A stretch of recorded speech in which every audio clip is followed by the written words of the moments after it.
Running fans, jumping fans, throwing fans, all around athletics fans, welcome to Talking in Ovals. I'm going to start saying the episode at the beginning, Hyatt, just so we can keep it in order. This is episode number 55. 55. Crazy. We made it this far. What's up, Hyatt? How are you? Not much. I got to say, with all the scrutiny prior to this year's World Championships, what a meet that we had. I mean, we had some amazing performances, some upsets. I think that we all focused on the athletes that weren't there prior to the event, but those athletes who were there showed up, showed out, and what a host we had in Budapest. It was an amazing, wonderful meet. It was great. It's kind of reminiscent of what we were talking about with Meet of Champs over here with New Jersey, where everyone was so fearful of nationals. We ended up having a pretty damn good meet. So the athletes that show up always show out in track, and that's kind of a thing. I do want to give a shout out. Noah Lyles, I love you. What Noah Lyles said. Now, honestly, I think everyone that knows track and knows basketball understands that the NBA champions are the world champions. But just the fact that he put his nose out there and is stirring it up. And now you're getting guys like KD, Damian Lillard, Devin Booker responding. Aaron Gordon said that he would beat Noah Lyles in a 200-meter race, which is absolutely comical. But to a track athlete, it just puts track on the map a little more. And I love what Noah Lyles did. And I would love for more professional, runners to mix it up because they're in that echelon of elite athlete. But before we get into anything else fun, today is Monday, August 28th of 2023. That is when we are recording. If you like what you hear today, like, share, follow, subscribe, rate 5 stars, Spotify and iTunes. Spread this word of mouth. Go find us on the socials at Talking in Ovals. You'll see the logo. We are there. So last week's show, we had a great show. A different type of show. Very informative. I learned a ton. We had Patrick Bogansky on. He does business development for ATT Sports. And what that is they are a company that lays down polyurethane tracks all around the Northeast. And we got into the ins and outs of polyurethane. He gave us kind of like a 411 on what it is, the difference between Mondo, latex, that. It was really cool. If you're a track nerd and junkie, definitely go seek it out. And I think you'll have a great time listening to it. This week, though, we have another really good show, and I think another unique show, and something that is super close to Dave and I, because, I'm someone that competed in this complex. Dave is someone that coached and probably wished he had it while he was in school. But our two guests today are Scot and Kyle Austin. Scott's a coach and teacher at Toms River Intermediate South and automatic timing co-manager at the John Bennett Indoor Complex in Toms River. Kyle is a facility manager at that same exact complex, better known as the Toms River Bubble. What's going on, boys? How you doing? Hey, guys, what's going on? We're doing well. We're, anytime we get to talk track, that makes us happy. And especially when we get to do things outside of the periphery. Like, don't get me wrong, talking to some of our idols never gets old. But when we get to do this type of fun stuff where we get to do a little more of the ins and outs, we have a great time. So I want to start off. Before you guys were involved in the bubble, did either of you or any of you have an interest, have any involvement with track and field beforehand? Scott, you could start off if you want there. Sure. Well, both of us threw at High School South, back in high school with Coach Jordan, Mike Jordan, who used to be at Central, and he was at South back then. When I started teaching back in the late or early 2000s, a position opened up at Intermediate West at the time, and I took it. I was there for the 4 or 5 years that I was at Intermediate West. I was the throws coach over there. When the new school opened up at Intermediate South here in Beechwood, I've been coaching ever since. So I'm going on about 25 years or so coaching throws in the middle school. We've seen a lot of things happen and good things come out of, our neck of the woods in the middle school area. And that's kind of my background as far as that goes. When the bubble opened up, well, we'll talk about that in a minute. But yeah, Kyle, anything for you? I took over the throws coach at Intermediate when it became Intermediate North. When Scott left and went to Intermediate South, I came on there at Intermediate North, and I was there for about 8 or 9 years. And after that, I moved to Intermediate East. I've been in Intermediate East ever since, coaching throws. So I guess I started somewhere around 2005, 2006. And I spent, like I said, 8 years or 9 years at Intermediate North, and now I'm in East. That's awesome. So I have to ask both of you, since you guys are both throwing coaches and you were both throwers, has Ryan Krauser introducing the Krauser glide or Krauser slide changed the way you guys coach at all? Because obviously it's a little more of an advanced technique, but it's not the spin when it comes to shot put. Is that something you guys could translate down to the lower level, or are you just really focused on the basics of, getting your feet planted, using your lower body, good launch point, things like that?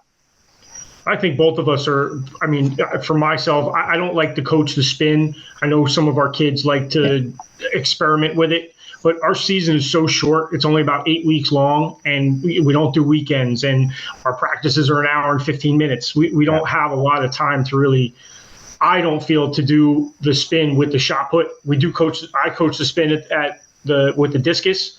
But with the shot put, I'm sure I'll have kids who are into it who will watch it and be like, "Oh, can I try that?" But there's just not enough time in my opinion, to do it with my kids. Yeah, I mean, in middle school, it's just about glide, basic technique, keep them interested, make them want to perform at that next level. I mean, I coach middle school, and it's all about just keeping it fun and making sure that they get the basic footwork so that they want to compete at the next level. You rarely see anyone spin middle school level, at least obviously shot put. Yep. Yeah, we've seen it. Oh, go ahead, Scott. Yeah, I agree with both the guys. I feel like my job in middle school is to get kids involved, let them have a good time with the season, let them experiment with it, and then hopefully keep them involved up until the high school. I just want to get my numbers to do well on our level, and then hopefully we can move them on to the next level. And they, if they want to do anything more technical, then that's somewhere they'll have more time to do that practice. And I'll say this: you guys are the first two strictly throwers that we've ever had on the show. We've had jumpers, short sprinters. We haven't had any jumpers, have we? No. Does Jordan Tooney count as a jumper? He technically does. He's a decathlete, sure. Okay, so but technically, you guys are the only straight up throwers we ever had in the show. So I like having a different perspective there, because we have a lot of middle distance and sprinters and things like that. But I want to jump now directly into the bubble. Now, correct me if I'm wrong, guys. The bubble came around, what was it, 04, 05? I think I was a sophomore or junior when it popped up. I remember I think I ran a frost soft meet there. Yeah, I think it was 4.5 or 5.6. To be honest with you, we talk about this all wintertime, trying to remember how long ago it was. I want to say 5.6. I could be wrong. I'd have to go back and double check with the internet, but it's somewhere in that area. Yeah. Yeah, so my memory is not too bad. So I'm going to start this one off with you, or whoever wants to answer, actually. Which one of you first got involved with the bubble, and how did that happen? Well, it was me, right? Mm-hmm. When we were teaching, the people who kind of came in and took over as the facility manager and the person who was in charge of the computers and stuff was actually my mentor when I went into technology, Bill Baxter, who's at Intermediate East, a principal at Intermediate East, and we were both kind of an afterthought. We weren't really involved with it at the beginning. There were a couple other people that kind of got started with it, and then they were looking for more people, and Bill suggested that I got involved, being that I was in the tech department, and then I talked to Kyle and got him involved, and then it just kind of spiraled from there. We've been there ever since. Brian Wilkinson was there for a while as the facility manager, and we kind of worked under him, and then when he left, Kyle took over, and we've just been trying to build the best product we can there since then. As someone that works with the fully automated timing system and things like that, how has that evolved over the years? Has it kind of stayed stagnant? Because I'm just a runner. All I know is sometimes we have fully automated timing. Sometimes we didn't at meets. I don't know the intricacies of it. So has that kind of taken any evolutionary steps that you've seen over the years? And in terms of that, how does that work also with officials and kind of educating them on how to use it and things like that? I think the idea of fully automatic has kind of kept the same idea from the beginning. Yeah. You've just gotten more bells and whistles, and things have gotten better. The cameras have gotten better. The software is still pretty much, finish links is still pretty much what we've used since the beginning. How we've changed more is more of a meet management situation. And you guys could attest, years ago, you were running everything off of cards. Everything was being seated, in a paddock area. And God forbid you lost a card because now you don't know who a kid is. We've evolved from that to be everything's pre-seeded. Everything I can tell you a meet that's going to run on Thursday. I can get it seeded Wednesday night and be ready to go. So the timing part of it has kind of stayed the same. It's just the meet management has gotten much better from when we started. As far as the officials, at this point, we kind of limit. We really only need one official at the line. We need a starter and we need somebody at the line just in case. When people are coming across the line, we want to get the order. The finishing order, just so if we have to go back, if a kid loses a number, or, we can't identify a kid because we don't know what color the uniform is or whatever. It's just a backup more than anything. So we don't, the days of having 8 timers, 1 per lane or, whatever, like those days are over. We really only need 1 at the line at this point. Are there, go ahead, Dave. Yeah. With the inception of Miles Split and Robert Keller and those guys, how much do you guys incorporate that into helping you with seed times? I know now like coaches have to go on, put in their seed times on Miles Split prior. So do you guys have access to all that information prior to every meet, or does Miles Split have to share that information with you? Like how does that work with that marriage with the Miles Split? When we're named as the timer of that event, the John Bennett timers, then I have access to any of the info put in. So any of the times, any of the seat times, any of the heights, any of that stuff. I can go into Miles Split at any time, see how many competitors there are. So I have access to all of that before the meet. What ends up happening, just how it works. So let's say if we're running a meet on a Thursday, your meet closes Wednesday at midnight. Thursday morning, my meet shell is built, and then I go on the Miles Split and pull down all of the entries. It populates into high tech, and then that's how we seed everything. So we do have access to all of the seed times. And there's times you get a phone call from the coach saying, "Listen, I put the wrong seed time. Can you help me out?" and all that kind of stuff. And so we do have access to all that stuff. Robert Keller does an amazing job. Oh yeah. I don't know if you've ever had Robert Keller on, but we want to. He's on our list. He does an amazing job, and for being the one guy in all of New Jersey who does that for Miles Split. He's, for us, he's been a great asset for us, and Miles Split has been great for us. So would a coach contact you, or would they contact Miles Split if they put 1 hour rather than 1 minute, in like a 400? Because I'm sure that has happened on certain. Usually, what will happen is the coach will contact the meet director, who then will contact me. If the meet director doesn't want to go in on their own or cannot go in on their own and understand how to do it, or doesn't know how to do it, because some meet directors can do it on their own, some don't. They'll just, they'll let me know, hey, listen, Johnny Smith in the 400 has the wrong time. Can you help me out and just fix it? Or we'll fix it on the back end. Scott will come in for the meet and say, when we go to seed, Johnny Smith is the wrong seed time. We'll fix it when we're at the bubble before we print our performance lists. Gotcha. So when it goes to upkeeping and running the facility and things like that, how much involvement does NJSIA have in terms of regulations and things that you guys can do or can't do in terms with different meets? Or are you guys kind of allowed to kind of handle your facility as you want? As what are the things that go in there? We handle the facility the way we want. The way it really is the NJSIA they're a renter of the facility. Okay. So back when it was Billy Bruno and back before that, when it was Don Dancer, pretty much they contact us and say, this is what we're looking to do. How can we make it work? And we, if it comes to setup of mats and, we use the intermediate school for the throws, any of that physical footprint type stuff, I push that off to John Biscotti, he runs he's in the custodial, but he kind of is my go-to guy when it comes to setups and things like that. When it comes to meet setups and things like that, the NJSIA determines how they're going to do their meet setup. We just get their database from there. But they've been very good with us. We're it's a working hand in glove type thing. They let me know. I tell them what we can and can't do, and go from there. So how have you seen the bubble expand the running track, throwing community in Tom's River? Because, you guys are Tom's River natives along with Dave. I'm from Manchester, so I'm the redheaded stepsister over there. But how have you guys, growing up and then being involved here, What have you guys seen, the bubble do for the community? Well, I mean, you see the buses when you come in for a meet. I mean, we've talked about recently, the last couple of seasons, kind of trying to figure out what kind of impact all these people come in on a weekend. We're pretty much running from January 1st to the second week in February every day, sometimes 2 on a weekend, 2 on a Saturday.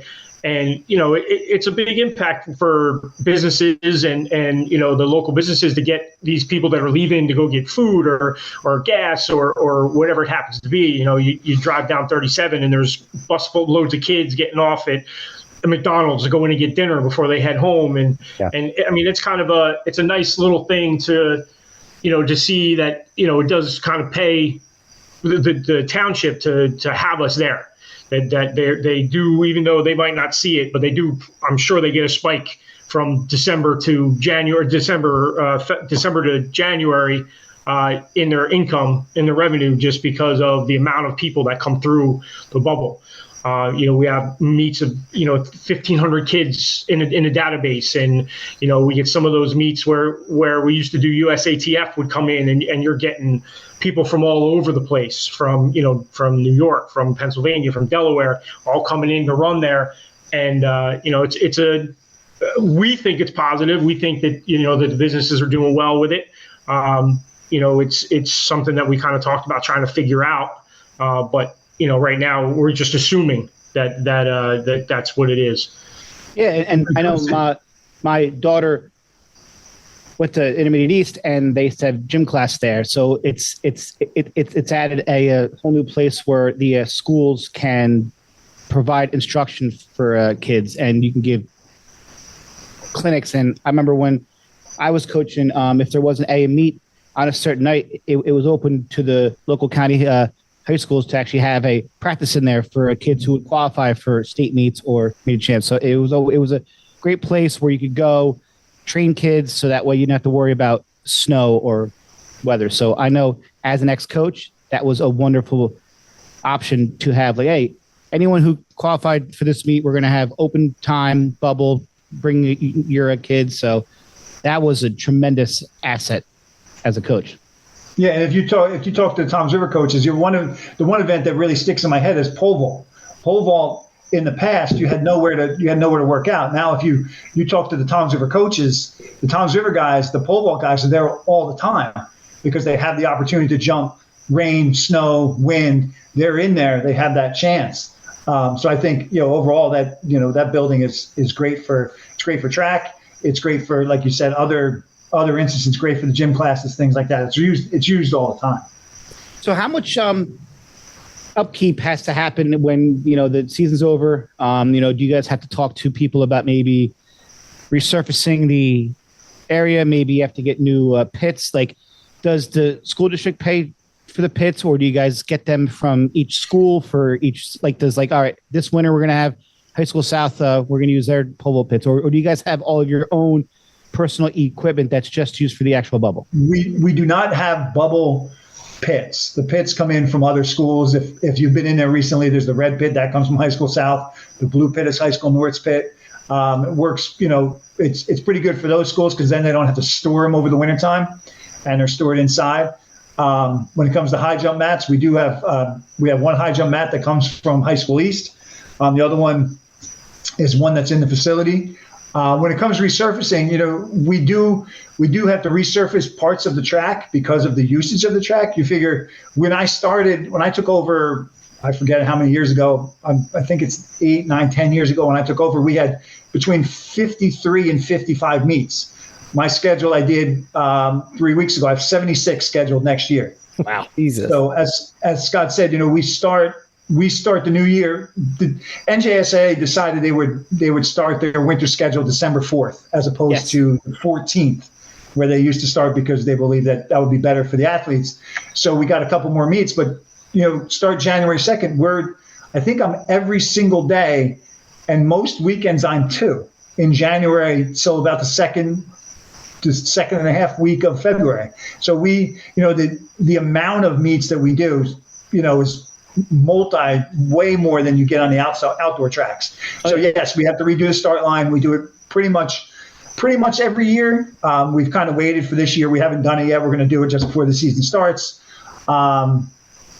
So yeah, it does get a lot of usage, and that's not counting practices that are in there, as well as coaching over there. We use it for spring track, so it is used a lot.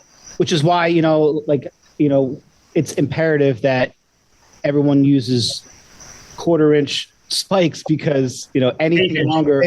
Eighth. I'm sorry, you're right. Eighth. Stop trying to tear up the track, Hyatt. Hey, no. It's eighth. Now we have to research it twice a year. It's 1/8-inch pin, right?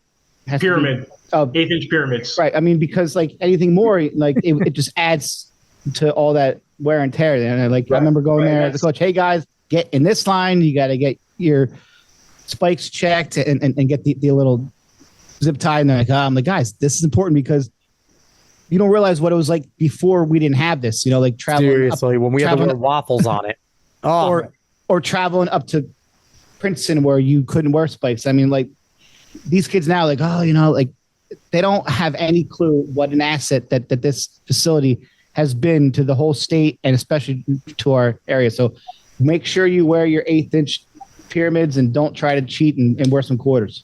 So guys, have you ever considered selling sets of 1/8-inch pyramids in little bags to absolutely do, I'm sure. Here's a bag for $1. Yeah. Here you go, take it. Just make a little bit off of it.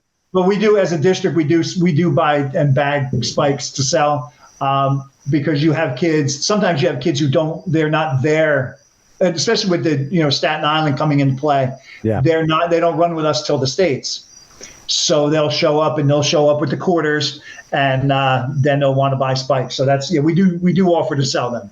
That's awesome. So I'm curious, because going back to the community, do any of the local running clubs try to work with you to have a kind of a series of track meets inside the bubble outside of the scholastic schedule, or is it just way too freaking packed for you guys to fit something like that in? In the past, we had USATF who would come through. COVID kind of obviously, blew that all up because you had kids coming from, as far away as Baltimore and as far north as Massachusetts coming down. Mm-hmm. So USATF has kind of gone away. To be honest with you, we have had people try to put things together. There's just no time. Yeah. There's no time for them. Everyone calls me. It's I just need one day, middle of January, just something. I'll take anything. And I'm like, I don't have anything to give you. So yeah, we haven't had anything. And I think it's just due to the amount of meets that we do. And we can't run anything during the day, right, because the classes are in there for gym. So there's really no rentals during the week, unfortunately, during school hours, because you can't have people in there when there's kids in there, obviously. Yeah. What's the ventilation like during the hotter months? Is it damn near impossible to do events in there? Because for me thinking, and some of the things that we've talked to certain people on the show, asking them what can we do to make this sport bigger and better and for the casuals, and it's something we're going to ask you both at the end as well. But a bunch of them have said, get community involved, more community involvement. And if there was something where even in these summer months, if we can have twilight meets in the bubble where not just runners like Joe Schmoes could come, the people from Shore AC, the kids can come in and do I feel that could be something that if doable, like I said, you guys run the facility and, I know you guys both have families. So now I'm asking you be away from your families longer, go do some twilight meets. Easy for me to say up here, but just trying to bang my head against the wall with track and stuff. Is the ventilation in there good enough to use, especially at night in these hotter months, or would it be something that would kind of suck for everybody? We do have AC. AC was put in 2 years ago. Before that, I would say there was no way to get near it, after May. I think, but what we run into is, and even like I said, coaching there, I think in the spring and the summer, people don't want to run inside. Right. So for them, why am I going to run inside when I can run outside? Yeah. Absolutely. So I haven't really been approached about doing anything in the spring or the summer. Like I said, because I think people just want to be, at spring track, I want to be outside. They don't want to be inside. We got to get you guys. Got to get you. What also plays into that? I'm sorry. Said we need to get you guys a retractable dome so you can put it up. Go ahead. Sorry, Scott. What also plays into that is the size of the track, because when you're running outdoors, you have a 400-meter track and indoors is a 200-meter. So, that does affect certain events or certain, distance events is not so much, but your sprints, it totally throws everything off. When we have to do our meets in there for the middle schools, we kind of change things around and do the best we can. Like the 4x1 is kind of a mess, but oh God, yeah. We get it done. I mean, it's not ideal, but it is what it is. We'd rather be able to run in there than as opposed to not being able to run because it's raining or something like that. Because we get our meets sometimes changed into there when we have bad weather. So in middle school, they're not that fast. So that's kind of a blessing. They're not that fast. Not that heavy. You're not putting a high school kid up on the 100-meter and having him finish in 10 meters. Yeah, you're not putting an 11-second kid up there trying to hand it off on those curves. Right. Exactly. So, do you guys pretty much already have your whole schedule for this whole winter already done? Is that done a year in advance, or can someone call now and are there any openings? I usually start doing my planning for next year during the state sectionals and group meets. One, because I'm there for a million hours, so I have time to do some stuff. And two, I get to see most of the coaches who are meet directors. And I go through the process of people who've been with us the longest, get first dibs on what they want, and they get a reciprocal date for the next year. So most of the times my schedule is done before we're out of school in June. At least I have a general idea. Now I may move one way or the other, a little meet one way or the other, but most of my meets are pretty much put down onto a calendar by the end of the school year. Yeah, so Kyle, what's your favorite thing to eat so the coaches listening can go and buy it for you to sweeten up the deal and bring it to you and be like, I'd really love this date, Kyle. We eat lots of pretzels when we're up there. Now, I mean, but you have to figure, I mean, there are many meets that have, had a long-standing tradition. So, so I assume that those meets just kind of renew for next year and the year after and the year after. Yeah. I reach out to those guys and say, hey, we're doing it again next year. And, I haven't had anyone say, no, they're not. Most of them, the South meets always, Bobby's always like, yep, we're doing it again. And, Howell Rebel, the Rebel Track Club, they always do stuff. The short track guys always do stuff. South Jersey has 19 meets a year with us. Right. Wow. So yeah, for the most part, we have a good relationship where I can just, touch base with them and say we're good. And they're like, yeah, just get me close to what I was this year and we'll go from there. So how much do you and the meet directors, do you guys work together closely with those meet directors to get these running smoothly? Obviously the meet directors have a lot on their plate, right? To get all, a lot of the logistical, entries and things like that. That's a lot. But how much do you guys lean on each other to get these things functioning? Because obviously it's got to be a well-oiled machine to run these meets. So it's how much is that relationship important for you guys to have with meet directors? Well, we have a pretty good relationship with all of our meet directors because we've known them for such a long time. Pretty much, I'll be honest, from when it comes to a meet, once that day of that meet shows up and people start filing in the building, they give us a seating criteria.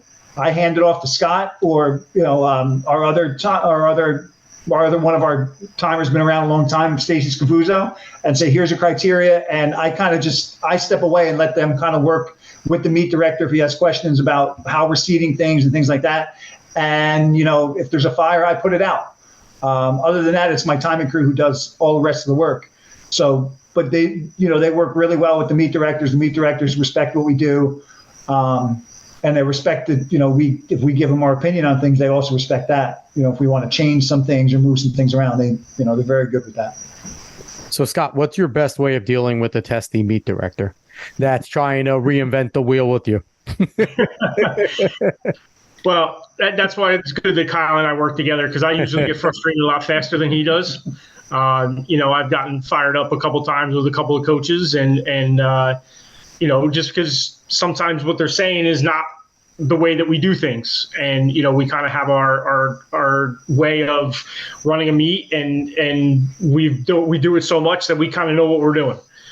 Some of them, like Kyle said, kind of want to come in and reinvent the wheel, and we're like, no, that's not going to work that way, because it just doesn't work. like Kyle said, we have 70 something meets this year. We had 68 or something last year. And I was there for 60 of them. So we kind of have an idea of what's going to work, what's not going to work. And, usually, like Kyle said, they'll value what we have to say. And if they really, really, really want it the other way, we can always adjust to what is going on the track and how they want to do it, whether they want it in lanes, whether they want it in alleys, whether they want it, 10 people in a mile, they want 15, however, whatever they want, we can do. It's really their decision in the end. But we're also looking at it from a time standpoint too. Everybody would love to have 10 kids in the mile. Yeah, unfortunately, you can't have that when you have 45 kids that are running the mile.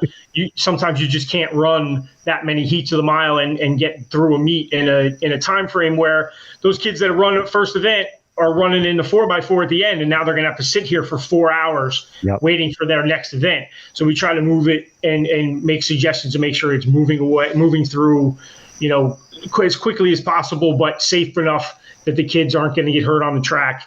And we can get through it. And, like on a Saturday when we have another event coming in after, we can't go 7 hours. And we've done that before with some meets, and it just one meet runs into the other. Now we're behind on the other one, and it just becomes a bigger issue. So we try to accommodate everything that they want, but sometimes we just have to go with what we know works best.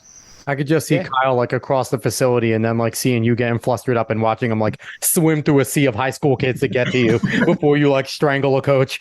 Yeah, that's about right. That's about how it works. So, because I've been there and there are times when not everything does go according to a plan. So say an official disqualifies an athlete, obviously the proper protocol would be to most likely go to the meet director, but you guys are up on that little pedestal there, on the bleachers. So how many times do you guys get coaches and people coming directly to you when it's not necessarily your call? Do they have a hard time deciphering we're here to a time and run the meet, but we're not the actual people that you have to talk to the officials, talk to the meet director, but then you guys are just there front and center. So I'm sure you guys get a lot of things that really might not be relevant to what you do. So how do you handle that situation? Do you redirect the coach to the proper person, or do you guys have to step in and get involved and kind of try to put out the fire? Well, I'll give you a little example without naming schools. During a state event last year, there was a school who their kids were entered, but did not highlight them to enter their kids into the event. So all of the kids that they had entered did not run. Right. Now, the rule is if you do not highlight your athletes, they are scratched, to which the coach did not enjoy that their kids were scratched. And, that's why if you do ever come to the bubble, there's a chain at the bottom of the steps. I think it might have been year 2. We decided to put a chain there, which would keep out all the people we don't want on the stage. Nothing will keep out an angry coach, though. They are coming. I don't even see the actual chain. They're going right for it. Here we come.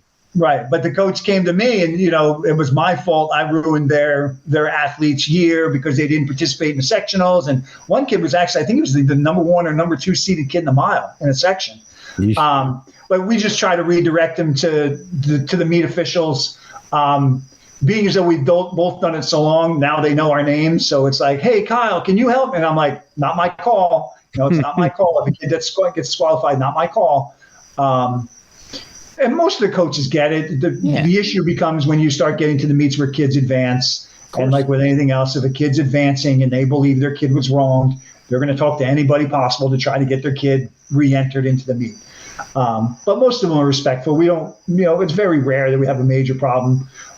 It's usually the newer coaches that haven't been there before that come running up the stage with questions, and we're we don't answer those questions. That's got to go to the meet director or the head official, because they call up to us who's disqualified. We don't have any say in what happens on the track. Like you said, we're just there to time. And if somebody on the track says Johnny's disqualified, we check a box and send it out. And if they come up, we're you have to go find somebody else. We were only told they were disqualified. We don't know why. Funny thing is, you probably know they're new because they're coming to you and they probably don't even know who the meet director or the head official actually are. So it's like, Right. I'll help you go find that guy. That's about it. Go away. Like, Yes. It's not often I don't know a coach's face from indoor. If I don't know your face from a school, then you are brand new. Coaches listening, if you don't know who Scott and Kyle are, go say hello next time you're in the bubble. So Yeah. they will also treat you nicely. So has there been a pressure as like things have evolved with getting the results out like that? Because I know now, like I'll be home, I'll be checking the results, and they're literally on mile split maybe 5 minutes after the event ends. Is that something that you like? Do you guys input the information into mile split and then it automatically generates so that we can check out the results? Or is that something that maybe Robert Keller or someone from mile split has to input them? That's actually a mile split. That's a mile split application that they came out with, live results. So it runs with high tech.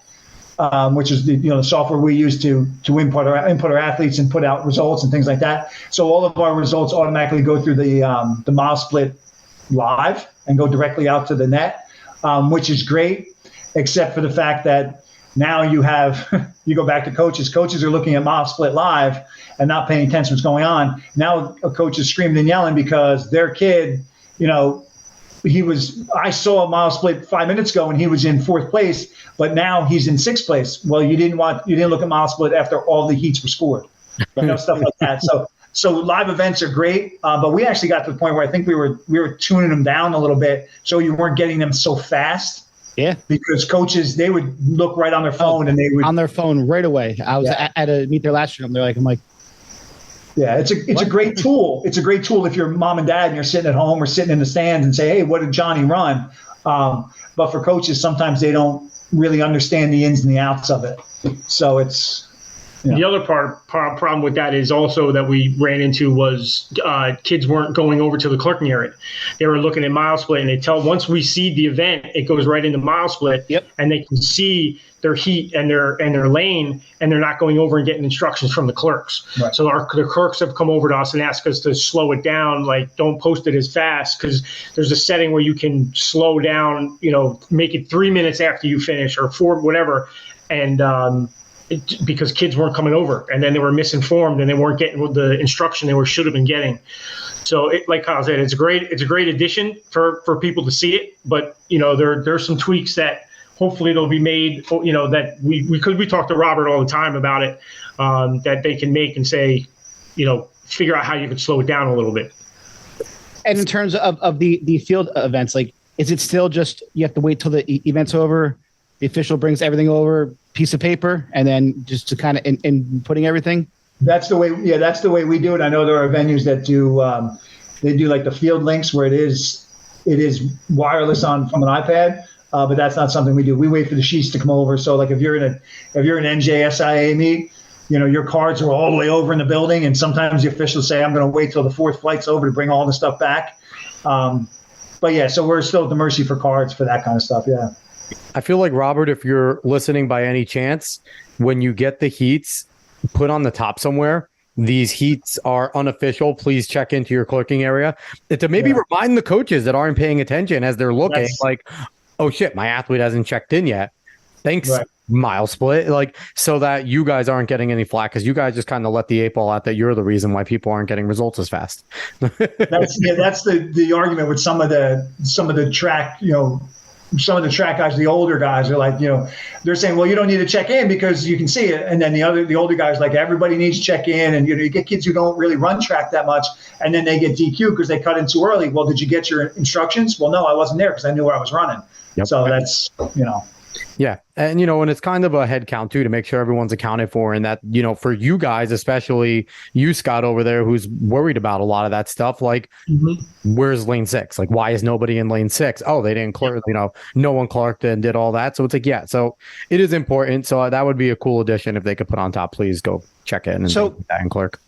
In terms of the actual facility itself, I remember I was coaching over at High School South with my old high school coach when it was built. We went through a walkthrough, and one concern that he had was the long jump and triple jump pit being located where it is, has that been an issue? The fact that you have to run across the actual track while events are going on. Do you think that's a reason why maybe the NJSIA hasn't incorporated some long jump and triple jump in the indoor season because of the structure of how the facility is?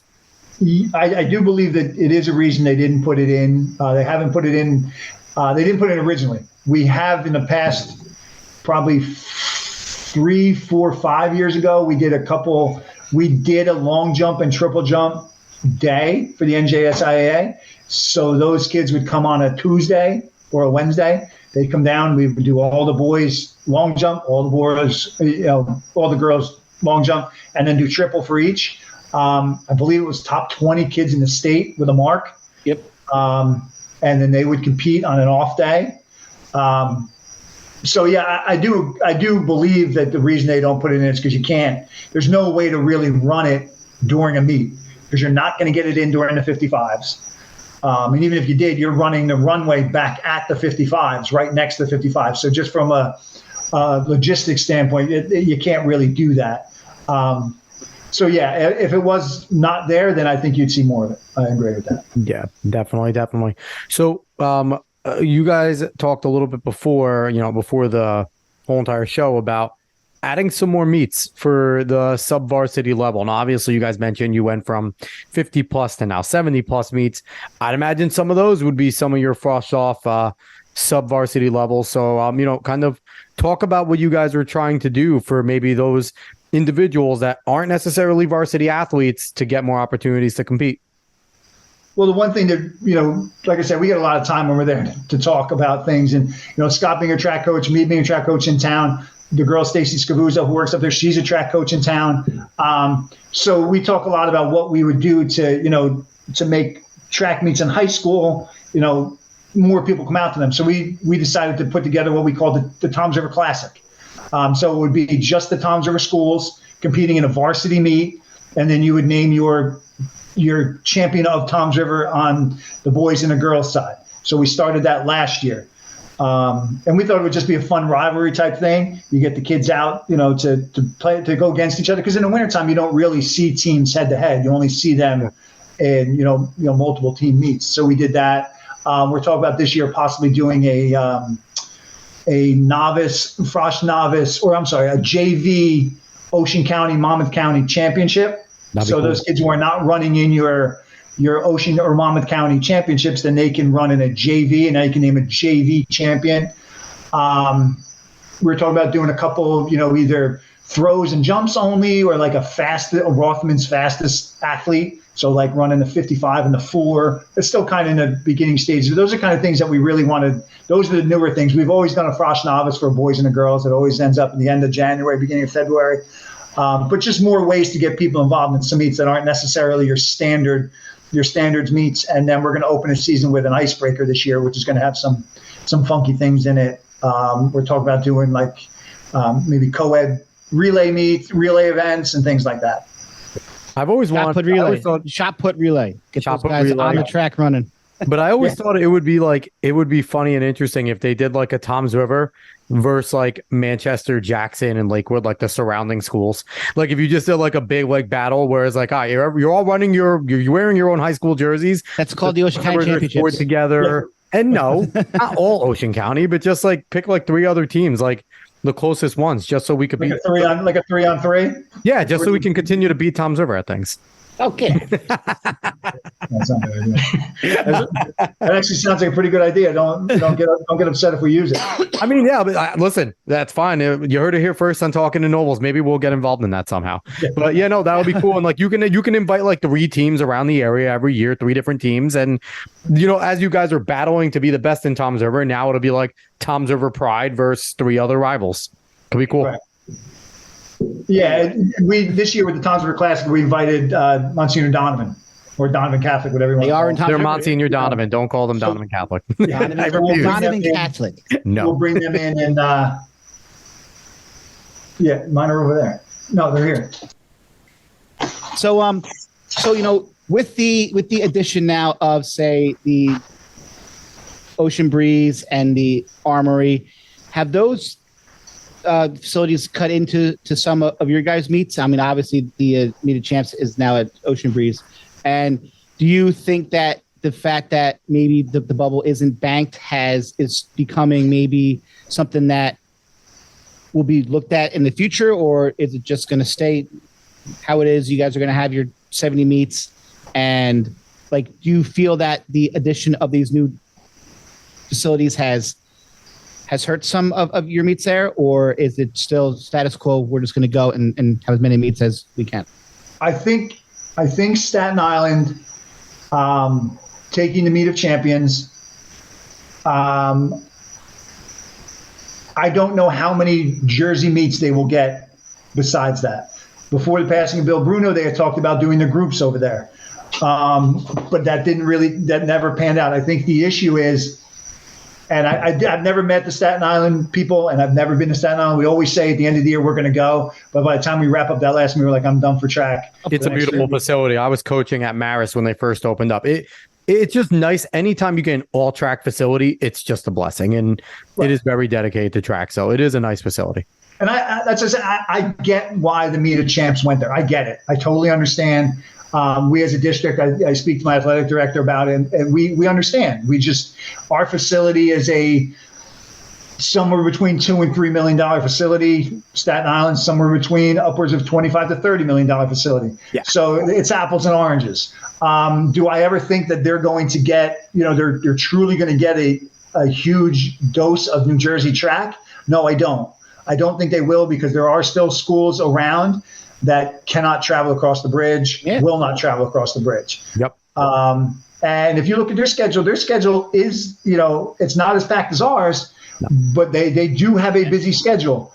And, talking to meet directors, the way it kind of works there is like, I'd like to have January 7th. And they say to you, well, you can have January 20th, take it or leave it. And if you don't take it, you've left it. And that's, Right. And Toms River is very centrally located. It's right off the Parkway. It's an easy drive. It's an absolute blessing that facility is there. And I think sometimes as coaches and people involved in the sport, we get so wrapped up in, well, it's banked, so it has to be, just embrace what you have, and is way better than anything that I ever had. Yep. So I think a lot of people get so caught up in, well, you can't do the long jump. Okay, they have meets where you can. Just people need to embrace what they have and be grateful for the fact that you have this beautiful thing right in the center of our state. It's easy to get to. It's accessible. There's restaurants close by, and just stop with all this. It has to be better. And there'll always be those realists who say, we have to get to Staten Island. We have to get there. And, being a parent of a high school kid, I just don't know that I could stand sending my kid to Staten Island and then rolling back in the house at 1:00 in the morning because they were in Staten Island from a meet. Yeah. And that's the one thing, talking to the middle school kids, at the end of the season, hey, if you do winter track, you never have to leave Toms River. Yeah. And your parents can come to every single meet in the wintertime.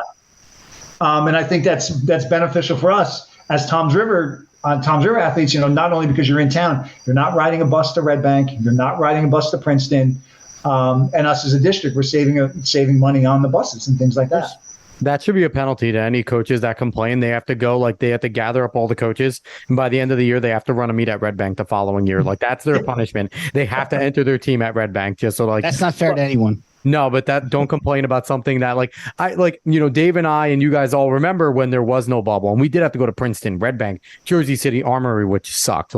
That wasn't none of those places were ideal. Princeton was a nice track. It was just far and it was weird setup. So it was couldn't wear spikes. Couldn't wear spikes. So, but I am curious, is there ever any talks about possibly figuring out a way to maybe expand the bubble, maybe get, try and reach out to some donors with deep pockets. Obviously before, Ritako and all those things happened with him, he was doing some good things in Toms River outside of doing some really terrible things. But sports wise, he was building a lot of stuff. is there any talks about possibly teaming up with other districts and things like that to take some of the weight off of only Tom's River? Because you can't expect only Tom's River to sit there and like pour like $10 million into renovating this and doing something big when all of Ocean and Monmouth County uses it, right? So it's like, has there ever been a talk about trying to do something like that? At this point, there hasn't been a talk, not that I'm aware of any expanding. I don't know how you would even. I'm not a builder. I wasn't there when it was built. I'll be honest. I never even watched the building go up. I didn't know about it till the meet number 2 when Scott called me. I was at my house and he's like, "Come down here because we're doing track meets and check this out." So, yeah, there was no real talk. There hasn't been real talk about it. I don't know if that's a possibility, but. I mean, I'd imagine they'd probably have to like tear the actual bubble down, build probably more of a brick and mortar facility than just like it would be a huge operation. So that's why it's like, I'm not going to sit there and whine and moan because it's like, yeah, let's ask the Toms River districts to do it on their own and everyone else benefit from it. Like they did that once. Everyone else needs to kind of buck up now. But I mean, like Dave said, anyone that complains, they're probably younger and don't remember when there wasn't an option. It's like, and everyone else is looking at it going like, listen, this is awesome. Like we have an indoor track in our backyard. What more could we complain about? So, anything else that's upcoming in the bubble, anything cool or new that you guys want to talk about to let anyone know? Going into this year, I don't know if there's anything. I mean, the scoreboard that we used in the past, we're now using flat screens, which I think is a great thing. It's much quicker to get the results out and things like that. I think it's easier for the athletes to see it. The athletes really like it.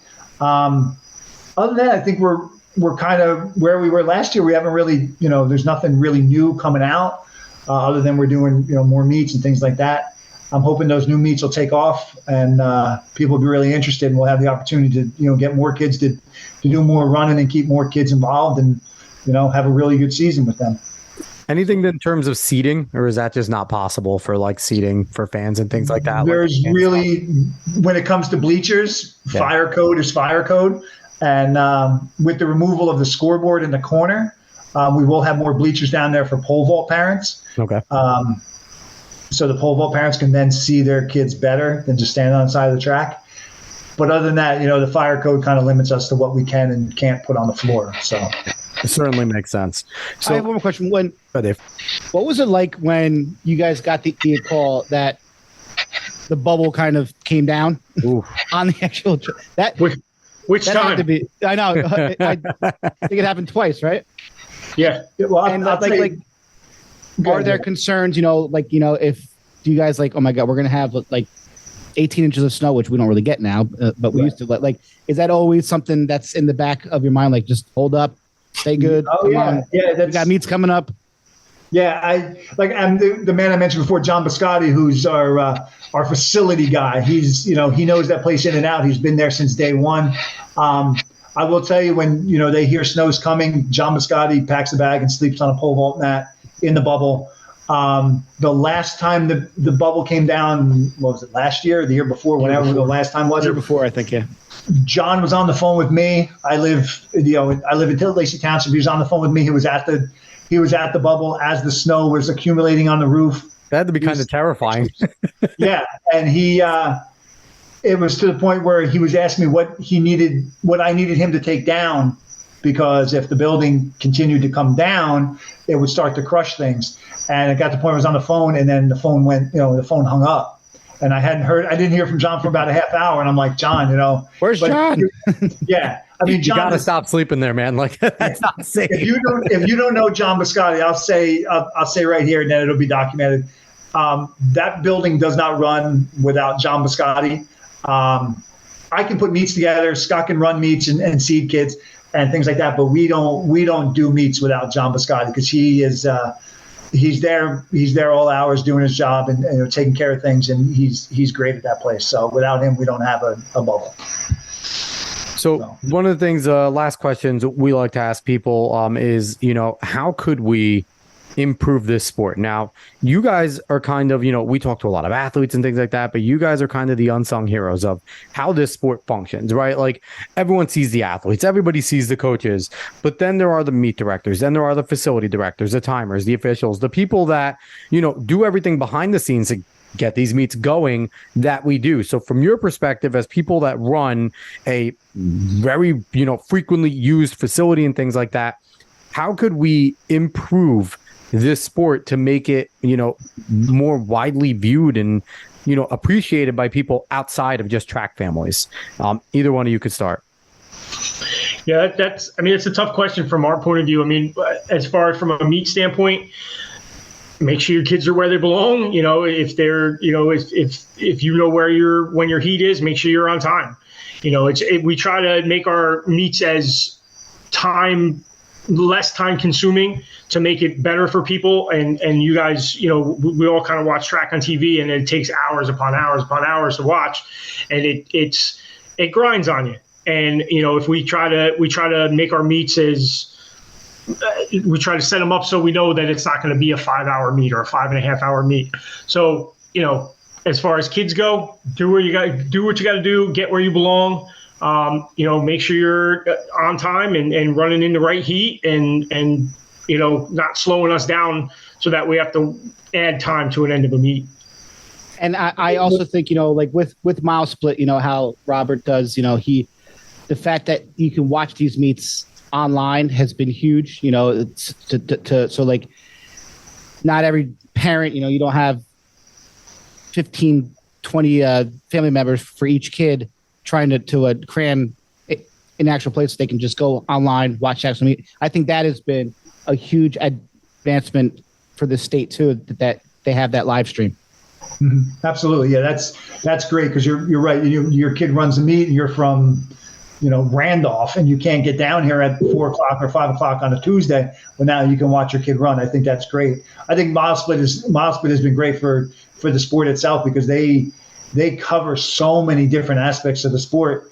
And some kids don't, if it's not getting covered by Mile Split, people don't know. Like years ago, Sydney McLaughlin's, she's tearing up the world, doing all these amazing things. Sydney ran with us back when she was in high school. Yep. So, people were like, I never knew she ran there. Robbie Andrews from Alpin, he ran there. He was an Olympian.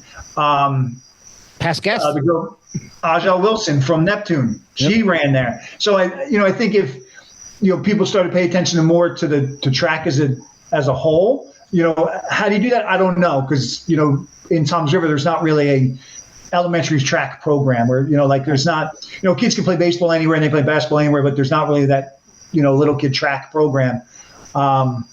So I think that would be a start, but I don't know how you do that. That's Absolutely. all. Yeah. You would need someone, in the community to start a track club and, to build it through. And that would only enhance it, and for all the way up through the college and pro level. And we try to do that with our middle school programs. I mean, my program at Intermediate South was the smallest of the three. And I mean, we've had upwards of 200 kids on the track team. Nice. Intermediate East, last year you had almost 300 kids on the track team in the springtime. Awesome. I had 35 kids throwing for me between boys and girls. Great. So, that in the middle school, we try to keep everybody involved. We try to make sure that they're excited for the next chapter when they get up to the high school. And I know Kyle and I both make sure that we teach our kids so that when they get to the high school, they can just expand. They don't have to relearn everything. Yep. And it's good that there's a lot of coaches out there that do that, and that helps keep kids involved so that when they get to the next level, they're not starting over. And I think that's a reoccurring theme with some of our guests is, the community, get the kids involved, get them going, teach them and make them excited for the sport. And I think that's definitely a good way to just create fans for life, right? Because all of those memories of, what, that was fun in middle school. Maybe I didn't finish it in high school, but I used to throw, and now I'm watching this guy throw and he's incredible. I did that. So maybe there's definitely something to that. And gentlemen, thank you so much for coming on. This was lots of fun. Thank you very much. Yeah, it was good. Thanks for inviting us. Yeah, thank you. Once again, it's Scott and Kyle Austin. You heard they're both coaches over in the Toms River Intermediate, middle schools over there. And they're both integral parts to the John Bennett Indoor Complex, one being a co-manager of timing, the other facility manager. And they, grind it out all the time. They do the background work to make sure that if you run at the bubble, go find these guys. Thank them. because they have families, they have things that they could be doing outside on Saturdays, outside on random weekdays, going after, putting in their time, making sure that you can go and compete in your sport or go and coach in your sport. So be kind to them. Don't give them shit. And, definitely go find them and thank them, because without them, we don't have track and field. So once again, guys, thank you so much for coming on. Dave, do you have anything else before we jump out of here? No, it's just, wonderful to just see how things are actually done from the backside, because as a coach, as an athlete, you focus solely on what's going on the track. And sometimes I think we forget all the little intricacies and the hard work that it goes into making sure that your athlete can run at this time in this event. So thank you guys for all the hard work that you do. You have certainly transformed this sport in the winter season for so many coaches, so many athletes, and it's an absolute blessing that we have the opportunity to compete in a track-only facility, and it's just thank you. Yeah, it was definitely awesome. Last week we found out how to lay a track. This week we found out how to run a facility. Now, Dave, we need to get an official on, and we need to do the trifecta of like the unsung heroes of track. The only problem is not many officials, probably have a computer. I'm just kidding, because they are. Listen, yes, we need some younger officials, please. And please, if you are young and you like track but aren't competing, go be an official. So anyway, if you like what you heard, like, share, follow, subscribe, rate 5 stars. Spotify and iTunes. Spread this word of mouth. Find us on the socials at Talking in Ovals everywhere. We'll be back next week. So long, everybody.